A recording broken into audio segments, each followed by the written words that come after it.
Hey everyone, we're here live on Facebook with Mark Anderson for our Lunch and Learn today.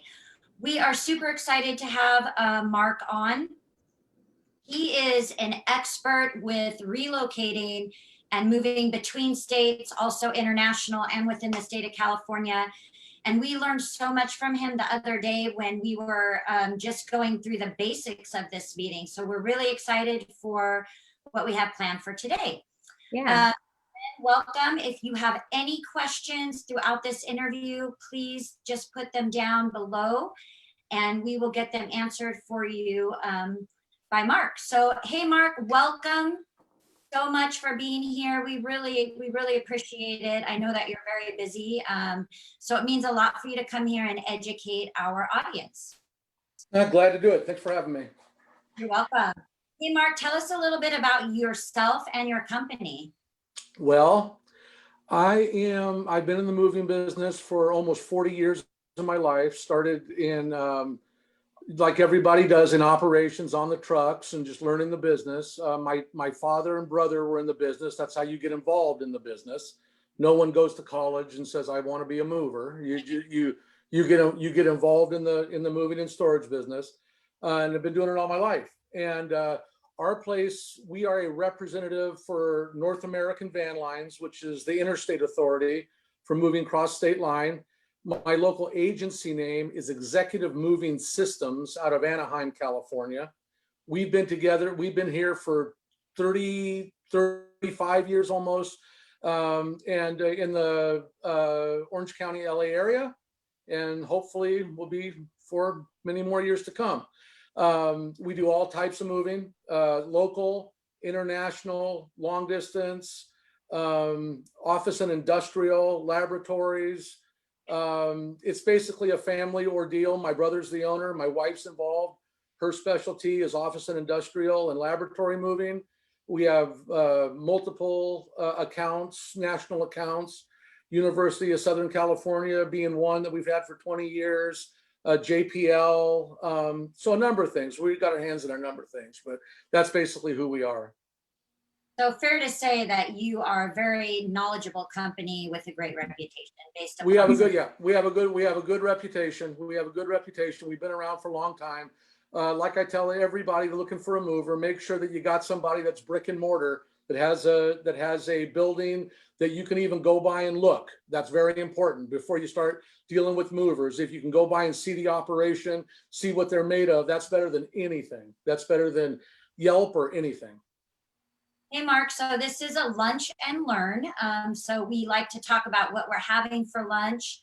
What are you having for lunch today, Mark? Well, because I'm a mover and I eat on the go a lot, my box guy, my box vendor that handles all of our packing material came in today and brought some very good bagels, and I'm having a bagel, cream cheese, and a cup of coffee. That's my lunch today. Good quality bagels too, I might add. I gotta tell him, I don't know where he got them, but I'll have to ask Randy, where'd you get the bagels? Because they weren't your store-bought bagels. They were good ones. Maybe shipped them from New York, where they have the best bagels. Yeah, maybe. I mean, it's that kind of dough. It was very airy and stuff. They weren't like they weren't dense. They were very good bagels. Nice. Mary, what are you having for lunch? I am having my Premier protein shake, and I'm trying strawberry today. I usually have chocolate. Oh, getting crazy. Switching it up. Getting crazy with it today, huh, Mary? Yeah. It's almost 90 out. Yeah, right. I am having an acai bowl from Acai Republic here in Corona. They are located on Cajalco, right by the Stater Brothers, if you live in Corona. Trying real hard to support our local restaurants, and it's been rough for them. So anytime I can get out and do it. And hey, for all you gluten-free people, I'm on this new gluten-free journey. So everything I do now is gluten-free, and they have a gluten-free acai bowl, which is pretty awesome. And I've tried it and nothing terrible happened. So I can attest for the fact. So awesome. Let's get right into it. So, hey guys, just like I was saying, we always do like a pre-interview before we do our lunch and learn. we learned so much. And I thought I knew a lot about moving, being a realtor. Wow, Mark has so much knowledge and so much information. And there's so many ways that you can like get ripped off or get hurt or not understand the process. And he just is really here to share all that knowledge with us.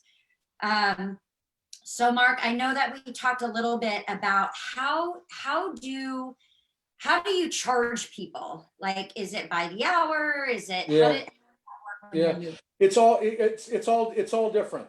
So if you in the state of California, let's talk about California moves first. In the state of California, if you were moving Corona to Corona, let's say, we call that a local move. That's all done hourly. That's all based on so much per hour, depending on the number of men that you'll need and the van. It's so much for 3 men in a van, 4 men in a van, 5 men in a van. That's all hourly stuff.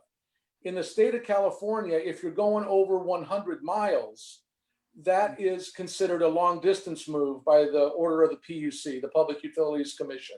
And that's done on a weight basis, just like if it was an interstate move. If you're going across state line, it's all done by weight with reputable van lines. It's not done by space. There's a lot of cubic feet people out there, and I'm not saying that they're all bad, but I'll tell you, a reputable mover does everything on a weight basis, moving long distance, okay? And internationally, it's the same thing. It's based on a weight. It's based on a 100-weight rate. That's how we charge. And then there's storage available too. We do a lot of storage. I have 35,000 square feet of storage space here. With the people moving right now, our storage is getting to be to capacity. People's houses are selling quicker than they thought. They need to get out. They've got nowhere to go. They got to store their stuff. So that's another thing that we do. But there's a lot of moving parts. There's a lot of different moving parts.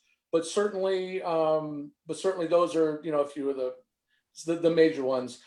Local is done hourly. Long distance is done by weight. We have a question, Mark. Actually, I had a question about what you were just talking about, but we have one of our listeners that has a question, Jason Webster. Hey, Jason, first of all, thanks for joining us. We appreciate it. He asked, do you think movers will always be brick and mortar, or do you think you won't have competition with everything that's happening on social media? So I think, correct me if I'm wrong, Jason, I think what you're asking is, since almost everything's going virtual, what's the purpose of the brick and mortar for a moving company? Storage. You got to have. You don't have to have storage, but you'll find that all the major players. That's a big part of our business is storage, and so you have to have warehousing for storage. You can do anything from your home office. I can book a move from my home office. I can do a FaceTime video from my home office. But I can't put 10,000 pounds of household goods in my living room. So so that's the main thing. It's all, and the major movers all have warehouses. So anybody can set up and be a mover. But if you're a real player in the industry, you got to have warehousing. Who regulates movers? Because I know I've heard from some of my clients before I found you, Mark. So by the way, everyone, this is my preferred mover. When I have clients moving out of state, I do send them to Mark, and I have always 100% of the time gotten raving reviews. So he is a reputable mover. He knows what he's talking about, and he does a phenomenal job. Yeah. But that said, Mark, before I found you, and I've heard from other clients, sometimes they get ripped off, or the fine print. A lot of people complain about the fine print, right? Yeah. So who's regulating movers? In the state of California, the Public Utilities Commission is the PUC, and anything over state line, it's the DOT, the Department of Transportation. But like anything, there's a lot of rogue movers out there, and they get shut down, and they get shut down, and they spring back up in other. With other names because they got such horrible reviews, or they got shut down by the PUC. And that's one of the reasons that I say, look for somebody that's brick and mortar, that's been around, because at least they're legitimate. At least they've been there, and they're not bouncing around and recreating their name and stuff like that. And then something I tell people too that's very important. This is the major one. If you're moving out of the state of California or even long distance in California, no reputable mover will ask you for any money up front. They will not ask you. You pay everything upon delivery. You will get ripped off half the time if you give some of these movers deposits. And it's, you know, it sounds reasonable too, right? You give a deposit to secure a truck or something. That's not true. And most of those people are brokers, and then all of a sudden the truck doesn't show up, and what do you do? So most major movers will take all their payment upon delivery. Now, it has to be in certified funds. The mover doesn't want to get ripped off either. So if you're going from here to Tennessee, from Corona to Tennessee, I don't want anything up front, but at destination, I want a cashier's check made out to North American Van Lines, so we know that somebody's not going to stop payment on us either, right? But there's no deposits. You don't take credit cards. We do, yeah. We do take credit cards, but I will tell you this, that you'll find that most movers will give you a better price if you do cashier's check, or on local moves, we'll take personal checks. If you're staying local, that's fine.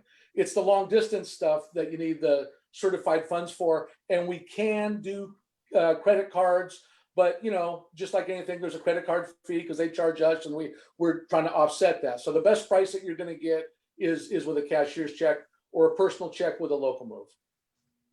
We talked yesterday about delivery windows, which directly affects like us as realtors, because we have our clients selling their home. Right. And this came up was because of storage, Right? How Right. much cost. So let's talk a little bit about that. Okay. If people don't have a lot of experience with interstate, now I'm talking about going across state line, even locally. I mean, even locally, if you have to get out of your house in Corona and you can't get into another house in Corona for a month, I can't keep the stuff on the vans because you know, those vans are for revenue. I need to run those vans every day, and if they're sitting, they're not making revenue. So we have to store it. But on long distance moves, you will get delivery windows. We call it a delivery spread, because we are showing up, the major movers are showing up with a big piece of equipment that has interstate authority. See, little trucks just can't run across state line. You have to have interstate authority and have all the licensing and pay the piper, if you will, for going into different states doing commerce in their state. So what we have is 80-foot, basically 80-foot tractor trailers that we put shipments on. So a tractor trailer holds about 30,000 pounds. Okay, an average house is a third of that. You know, so we put shipments together with other things going that way, and depending on the size of the shipment will determine the delivery window when you will get your goods. So the more stuff you have, the sooner you get your goods. Really small shipments have bigger delivery windows. A reputable mover should be able to tell you what your window is, so you know, hey, I got to be here and take the shipment between any one of these days. And so, for instance, and you also have what they call legal transit time, because the Department of Transportation requires that I'm on a Zoom meeting, requires that you only drive and work 8 hours a day. So the further you go, the more days that you have legal transit time before the shipment even starts the delivery window. So if you were going to Vegas, because Vegas is so close, legal transit time is would be a day to drive, and then maybe a couple day window to get your goods. If you're going to Bangor, Maine, you may have 8 hours of eight days of drive time, because before I can even legally start the delivery window. So then you could be looking at 8, 9, 10, 8 to 12, 8 to 13 days to get your goods, depending on the size of the shipment. So in your business, people need to think about that. What's the mover going to need for closings and things like that? Am I going to need storage? Can I rent back? Because I assure you, renting back 5 days is probably going to be a lot more cost effective than me having to handle that stuff again and take it into storage for a couple weeks. You know what I mean? So there's different things. So Having an agent that's sensitive to that issue, that specializes in relocations, it's important. It can save you a lot of money. it's really important because people don't even get it. If you've got an average house that is, let's say it's 10,000 pounds, and I'm just throwing numbers around, and you're going from Corona to Tennessee, let's say, 10,000 pounds to move it could cost, depending on the time of the year, these are factors too, because there is a busy season. Busy seasons demand more money, but you could be looking at 8 to 10,000 for that move.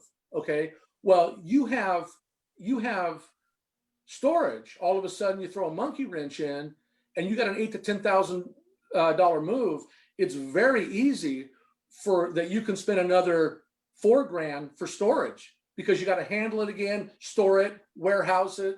A lot of more labor involved. So it's a big deal. It's actually a big deal. To help you it's important. It really is. Yeah. Mary, I saw you. Yeah, I have a question. Hey, Mark, how soon do you need to book? Say you have a scheduled closing, and how long does it take to book a truck? How long should I plan on waiting to get it? You know what I tell people, especially right now, because it's actually kind of crazy. This is not normally the busy time, okay, Mm-hmm. but it is busy because people are leaving. People are leaving California in droves. The housing market's good. They're leaving in droves. So what I tell people normally is that once you have a closing date and a projected close, okay, and depending on whatever the deal is, I don't know, you get a day to get out, 2 days to get out, 3 days to get out, whatever the deal is, I always tell people, let's get something at least in the book. We can change, but let's get somebody, once you have a projected closing date, get on the phone, say, hey, Mark, I think we're supposed to close on this day. I put something get something in the system so we know. And then as we get closer, people keep me abreast of what's going on, and we make changes if need be. But as soon as you know, when you think that you have a shot that you're going to move, then we start the process. Okay. So that would be when we get an offer accepted, right? Yep. Date, and having your agent give you extra days on that close of escrow, important. Even if you don't. Big deal. It's a big deal. And like to know, it just reduces so much stress for everybody.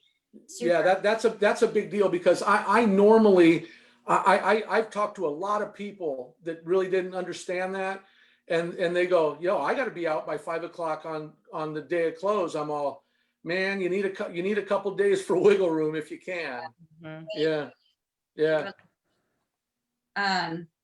I have a question. So this is something I know a lot of people struggle with movers. What if something gets damaged? What happens then?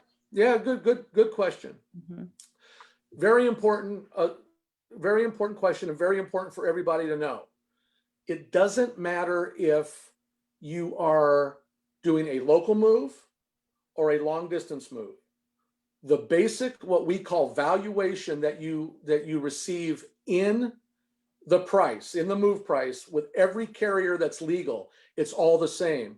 You release your goods to that carrier for 60 cents per pound per article.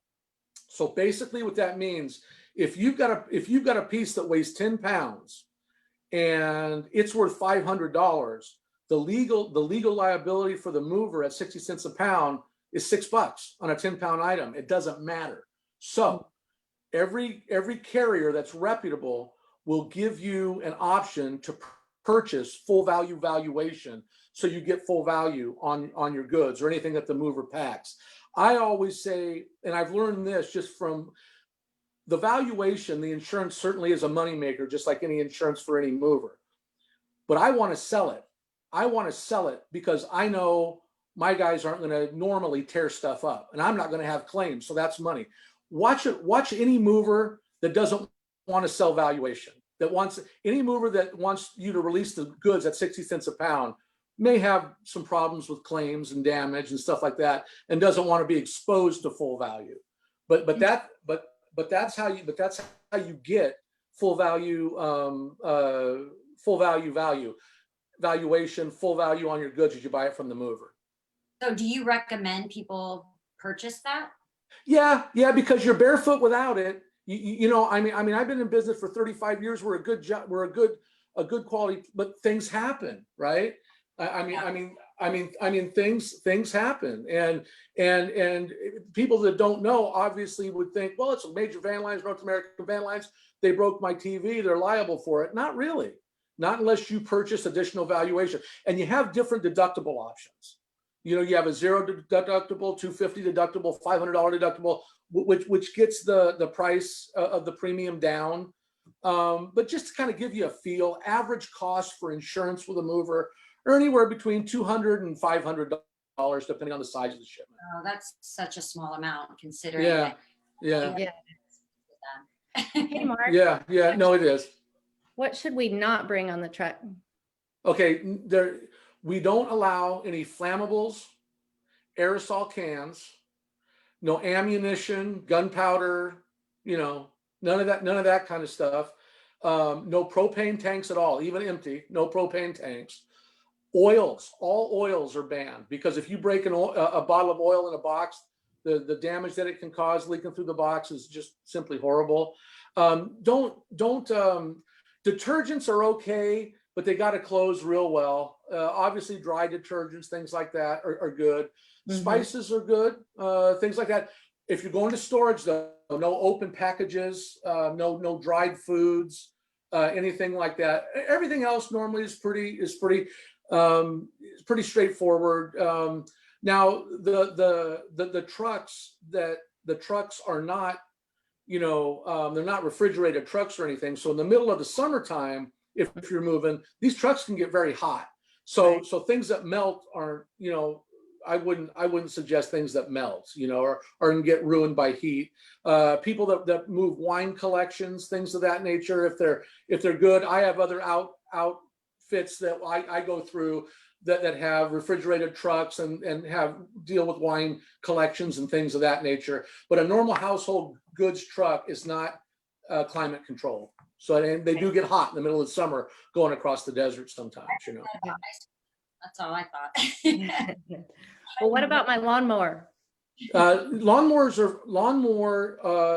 gas. We can take even motorcycles on board trucks too. Okay. So that kind of stuff is fine. Just all gas drained, all oil drained.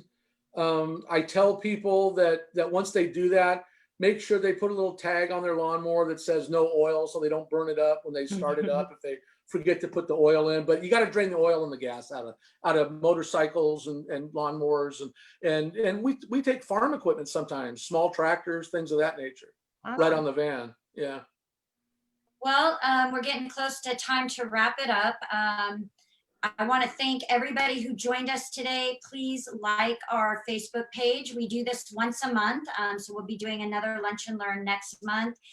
And there's so much more to talk about with Mark, but his company does local moves, international moves, interstate moves. They can also help you with packing. Very knowledgeable, very reputable company, professional, honest, highly recommend them. And Mark, before we go, can you give us 3 tips to look out for when we're hiring a mover? Major one. Don't give any money up front. Don't give any money up front. If I would try to get someone in my immediate reasonable location within 20-30 miles and go and drive by their place and take a look at their place. And a lot of my stuff obviously is referral stuff. I mean a lot of referral stuff. If you've been in the business and you're reputable for 30 years, your referral base is very, very important, you know. So. Okay, awesome. If anybody is interested in getting more information about Mark Anderson or Executive Movers, we are going to put a link below to his company. Give him a call. Even if you're looking, you know, moving out of state 6-7 months from now, call him. He's very accessible and can answer any questions for you. We really appreciate everyone for joining us today, and we will see you guys next month. And just really quick, by the way, if you or anyone you know are looking to buy, sell, or invest in real estate, give us a call. We're happy to help. Have a great day, everybody. Bye, everybody. Bye, guys. Thanks for having me. Thanks, Mark.